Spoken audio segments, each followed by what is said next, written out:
मन चले। अब तो कुछ कम है, बात बहुत साल पहले की है, 20-22 साल पहले की बात है, जब मैं स्कूल टाइम में थी, 10th या 11th में रही होंगी।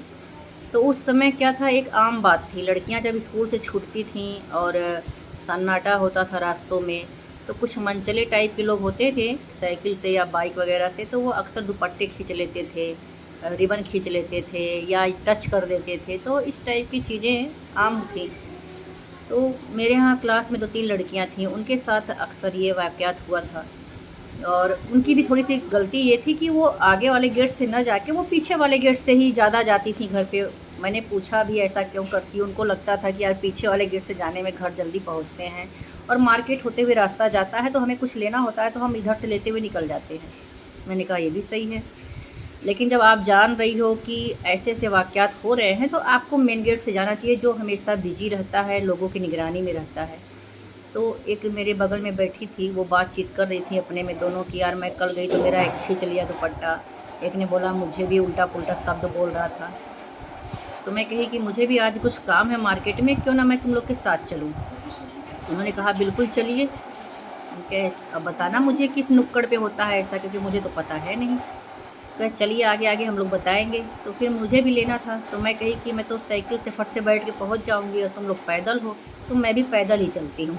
तो हम तीनों अपना पैदल जा रहे थे साइकिल पे ही।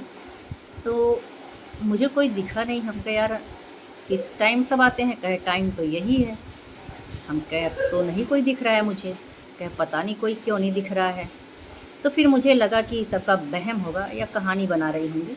तो फिर मैं चली गई मार्केट में, मुझे जो सामान लेना था मैं लेके घर निकल गई, उन लोग अपने घर निकल गई।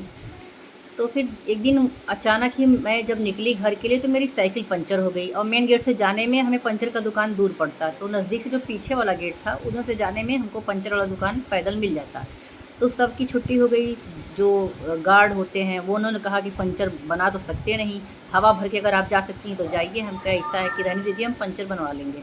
फिर मैं पीछे वाले गेट से गई, 2-3 लड़के वहाँ बैठे थे सेम उसी लोकेशन पे जहाँ उन्होंने मुझे बताया था। वहाँ पे संजोग से शिव मंदिर था बगल में, शिव जी का, जहाँ मैं अक्सर सुबह जल्दी आती थी स्कूल, तो वहाँ पे मैं दर्शन करती थी। तो गोस्वामी जी मुझे बहुत अच्छी तरह जानते थे और काफ़ी मानते भी थे। प्रसाद वगैरह मेरे लिए जो केला वाला चढ़ा होता था तो वो मेरे लिए रखे रहते थे। मैं बोलती थी बाबा कुछ है क्या प्रसाद में, कहे हाँ बेटा तुम्हारा लड्डू और केला बचा है। हम कहे तो दे दीजिए।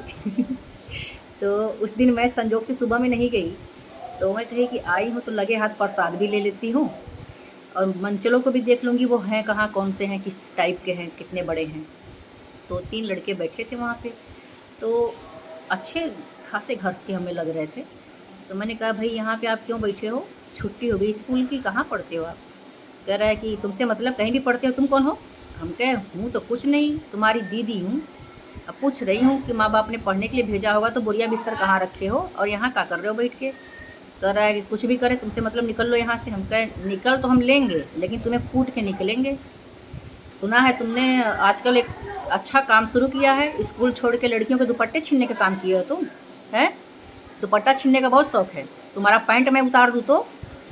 कह रहा है किसने कहा। हम कहे हमारे स्कूल में कंप्लेन पहुंची है, काफ़ी बच्चियों ने किया है, अगर गार्ड्स अंकल 2-4 पुलिस अंकल आ रहे हैं।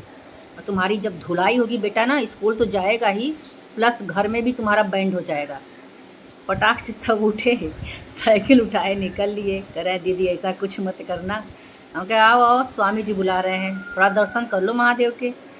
सब निकल लिए वहाँ। फिर मैं गई अंदर, अपना स्वामी जी से प्रसाद वगैरह लिया।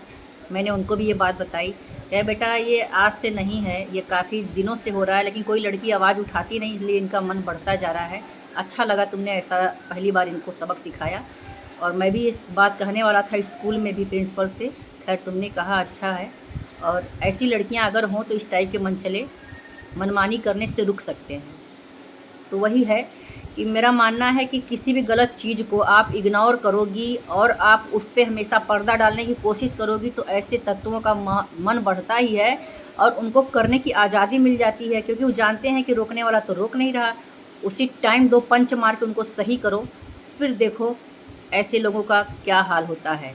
और कोई भी नारी कभी भी अबला नहीं होती, वो सर्वशक्तिमान होती है, बस उसे अपने शक्ति को जागृत करने की आवश्यकता है। क्योंकि जो आत्मशक्ति है उससे बड़ी कोई शक्ति नहीं होती। हर हर महादेव।